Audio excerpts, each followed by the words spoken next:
नमस्कार, मैं हूं आपके साथ कविता थपलियाल और आप देख रहे हैं टी मनी बनो अपना फाइनेंस मिनिस्टर, एक ऐसा शो जहां पर हम आपको सक्षम बनाते हैं अपनी खुद की फाइनेंशियल प्लानिंग करने में। फाइनेंशियल प्लानिंग का मतलब ये है कि आप जीवन में घर खरीदना चाहते हो, गाड़ी खरीदना चाहते हो, रिटायरमेंट प्लान करना चाहते हैं, बच्चों को पढ़ाना चाहते हैं या उनकी शादी करवाना चाहते हैं, इन सब के लिए हम कोशिश करते हैं कि आपको तमाम जानकारियाँ दी जाए, आपको गाइडेंस दी जाए, आपको रास्ता दिखाया जाए ताकि आपके हाथ में हो आपकी मेहनत की कमाई के पैसों की बागडोर। बेहद खास शो लेकर आए हैं। शुरुआत करते हैं ऑन द शो के साथ। होम लोन का प्रीपेमेंट कब करना चाहिए? जल्द प्रीपेमेंट करें या बाद में करें? ईएमआई की रकम कम कराएं या अवधि कम करें? जानेंगे आज।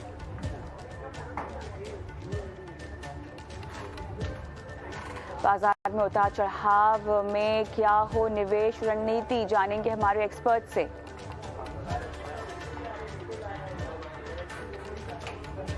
निवेश में रिस्क मैनेजमेंट का कैसा रखें ध्यान? जानेंगे हमारे एक्सपर्ट से।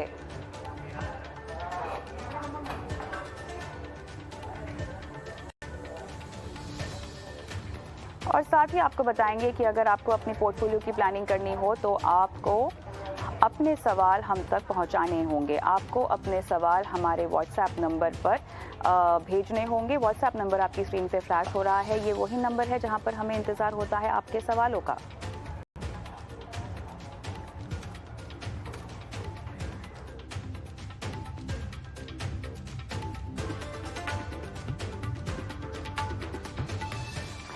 चलिए, तो आज हम शो की शुरुआत करने वाले हैं होम लोन प्री पेमेंट के साथ। जी हाँ, पेमेंट नहीं बल्कि प्री पेमेंट। शो में पहले हमने आपको बताया कि जिस तरह से ब्याज दरें बढ़ रही हैं, क्या अपनी लोन की ईएमआई बढ़ा देना आपके लिए समझदारी होगी या अपने लोन की जो टेन्योर है उसे बढ़ा देना आपके लिए सही होगा। लेकिन आज आपको बताने वाले हैं कि अगर जल्द से जल्द आप अपने लोन को अदा कर देना चाहते हैं, उसको चुका देना चाहते हैं, तो उसके फायदे क्या हैं।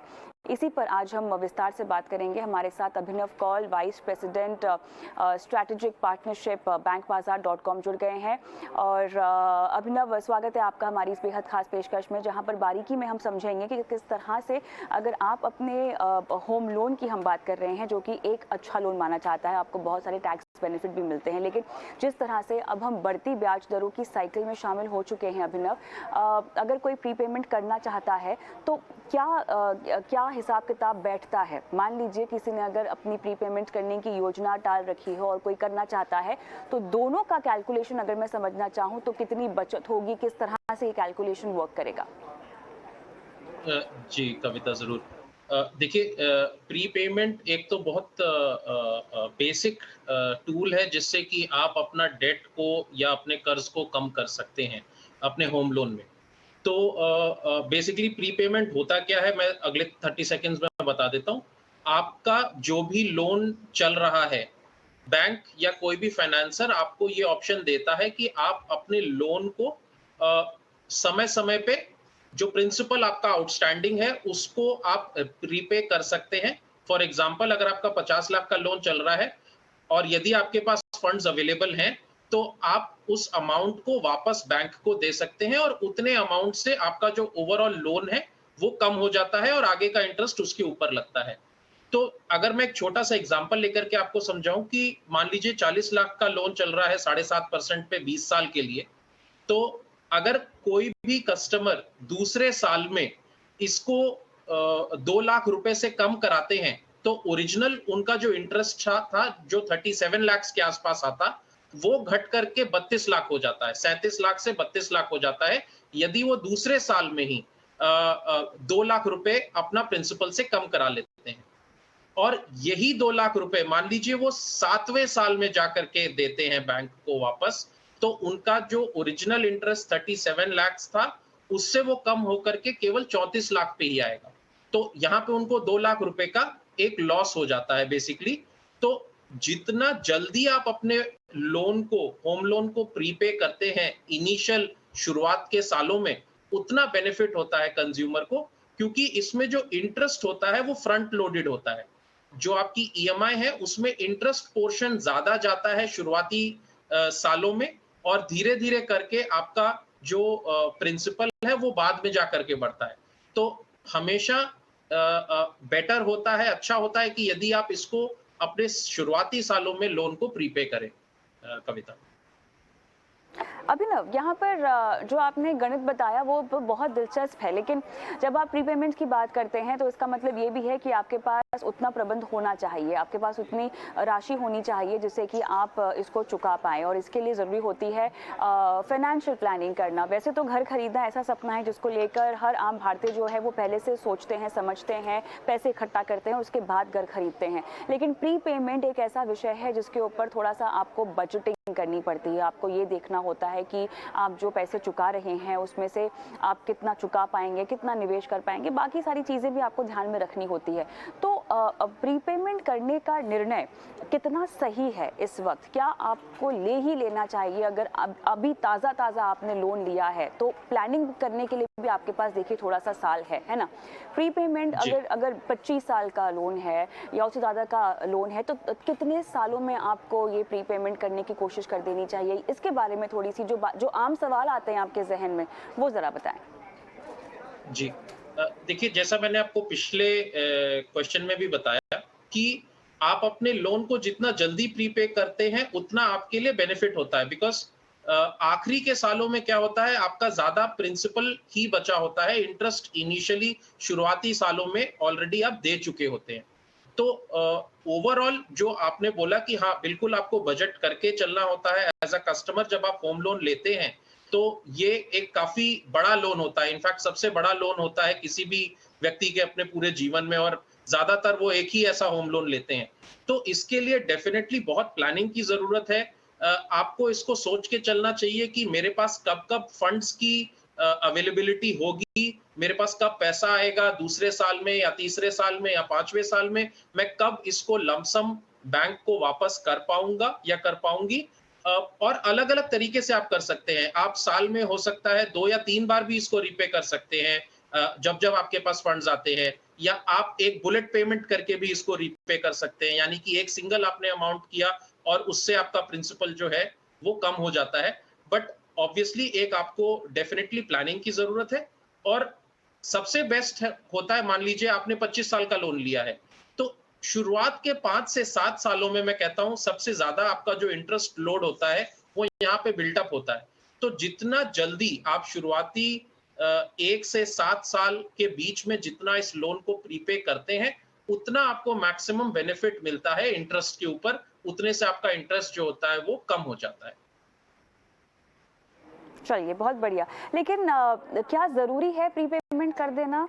जितनी ब्याज दरें अभी हमने बढ़ती हुई देखी है और आने वाले कुछ समय तक हम शायद बढ़ता हुआ देखें, ज़रूरी हो जाता है ये, या आप इसको कंसिडर कर सकते हैं?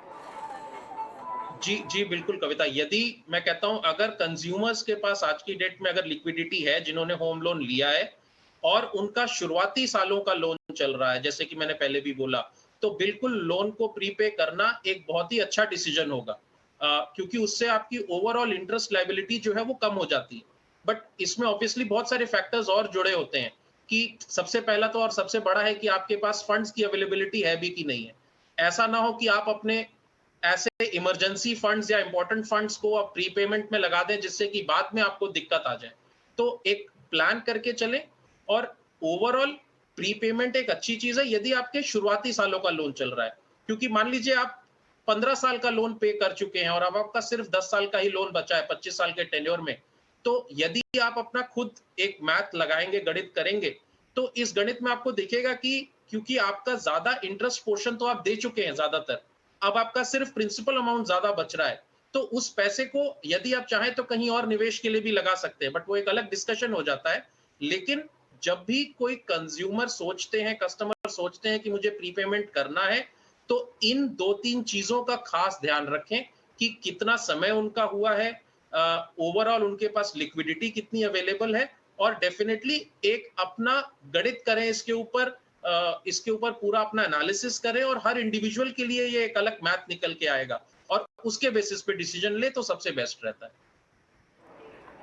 चलिए, तो ये तो हमने प्रीपेमेंट की रणनीति डिस्कस कर ली है, लेकिन अभिनव, वो लोग जो कि जिनके लिए शायद ये ऑप्शन नहीं है, उन्हें आप क्या सलाह देंगे? राशि बढ़ाने की तो सलाह दे ही जाती है, लेकिन अगर टेन्योर बढ़ाने का विकल्प है तो क्या वो मुमकिन है या आने वाले वक्त में शायद ये एक विकल्प ही हम देखें कि बैंक शायद ना दे लोगों को, तो आपके पास एक लौती जो आपका इकलौता विकल्प जो रह जाएगा वो होगा आपकी ईएमआई की राशि ही बढ़ाना? क्या ऐसा कुछ हो सकता है? क्या करें इस तरह के ग्राहक? जी, देखिए जैसे कविता आज की डेट में इंटरेस्ट रेट बढ़ रहे हैं, उससे जो ईएमआई लायबिलिटी है वो बढ़ती जा रही है कंज्यूमर्स की। पिछले अगर हम 6 महीने में देखें जिस हिसाब से रेपो रेट आरबीआई की तरफ से बढ़ाया गया है और उसकी हमने ट्रांसफर देखा है कंज्यूमर होम लोन्स में आते हुए ऑलमोस्ट 1.5 से 2% जो होम लोन के रेट है वो बढ़ चुके हैं। तो यदि कस्टमर के पास आज की डेट में लिक्विडिटी की कमी है जो कि एक बहुत बड़ी पॉसिबिलिटी हो सकती है, उनके लिए मैं कहूंगा नेक्स्ट बेस्ट ऑप्शन है कि अगर वो चाहे तो अपना लोन जो है वो स्विच कर सकते हैं दूसरे फाइनेंसर के पास, जो कि उनको कम रेट ऑफ इंटरेस्ट पे यदि कोई फाइनेंसर दे रहा है। इसको बेसिकली बैलेंस ट्रांसफर भी बोलते हैं या स्विचिंग बोलते हैं। उसके लिए कंज्यूमर जा सकते हैं। मान लीजिए फॉर एग्जांपल आपका रेट अब बढ़ करके 9% हो गया है और आपको आपकी क्रेडिट हिस्ट्री अच्छी है एज अ कस्टमर, आप किसी और फाइनेंसर को अप्रोच करते हैं और आपकी क्रेडिट हिस्ट्री को इवैल्यूएट करके वो फाइनेंसर कहता है ठीक है मैं आपको 8% पे दे सकता हूँ या 8.25% पे दे सकता हूँ। तो एज अ इंडिविजुअल आपको वो कैलकुलेशन करना चाहिए कि जो मुझे 75 बेसिस पॉइंट्स या 100 बेसिस पॉइंट्स अगर कम रेट ऑफ इंटरेस्ट पे लोन मिल रहा है, मेरा कितना टेन्योर बचा हुआ है, मेरा क्या प्रिंसिपल आउटस्टैंडिंग है, और अगर मैं स्विच करता हूं या करती हूं तो ओवरऑल मुझे लॉन्ग रन में कितना बेनिफिट होगा। क्योंकि जब आप स्विच करते हैं तो कुछ चार्जेस भी एडिशनल होते हैं जो कि आपसे वो फाइनेंसर लेते हैं। तो उन चार्जेस को नेट ऑफ करके आप पॉजिटिव में हैं या नेगेटिव में हैं वो एक आपको डिसीजन लेना पड़ेगा। बट यदि आप प्रीपेमेंट नहीं करना चाहते हैं या आप नहीं कर सकते हैं तो आपके पास लोन को स्विच करना या बैलेंस ट्रांसफर करना दूसरा ऑप्शन हो सकता है। तो अब सवाल यहाँ पर ये उठता है अभिनव कि अब जो ये सब चर्चा इसीलिए हो रही है क्योंकि आने वाले वक्त में जिस तरह से आप देख ही रहे हैं कि ब्याज दरें बढ़ रही हैं, ये कुछ तिमाहियों तक जो है वो और भी बढ़ सकती है। तो इस बढ़त को और कितना बढ़ता हुआ आप देख रहे हैं? जी, देखिए अभी जस्ट इसी महीने जो रेपो रेट था वो और बढ़ चुका है और पिछले 6 महीने में यह तीसरी या चौथी इंक्रीज है जहां पे कि रेपो रेट बढ़ा है। बट अभी मेरे हिसाब से ये जो 6.25 पे आ गया है, कुछ समय तक ये स्टेबल रहेगा। यदि बढ़ता भी है तो बहुत कम बेसिस पॉइंट से बढ़ना चाहिए, क्योंकि काफी बढ़ोतरी आ चुकी है ऑलरेडी, कंज्यूमर्स के पास भी ये ट्रांसफर हो चुकी है। तो जो मेरा आंकलन कहता है कि ये अभी फिलहाल के लिए या स्टेबल रहेगा और अगर यदि बढ़ेगा भी तो ज्यादा अमाउंट से नहीं बढ़ेगा, कम परसेंटेज बढ़ेगा, जिससे कि ओवरऑल एक स्टेबिलिटी आनी चाहिए अगले कुछ 2 या 3 क्वार्टर्स में। ओवरऑल मैं स्टेबिलिटी आते हुए देखता हूँ इसके ऊपर। चलिए अभिनव, बहुत बहुत धन्यवाद, आपने समय निकाला और होम लोन से जुड़े अहम सवालों के जवाब दिए और ख़ासतौर से प्री पेमेंट की जो रणनीति है अगर किसी को अपनानी है तो उनके लिए क्या सही तरीका हो सकता है, जरिया हो सकता है, इसकी जानकारी दी। बहुत बहुत धन्यवाद। आगे बढ़ते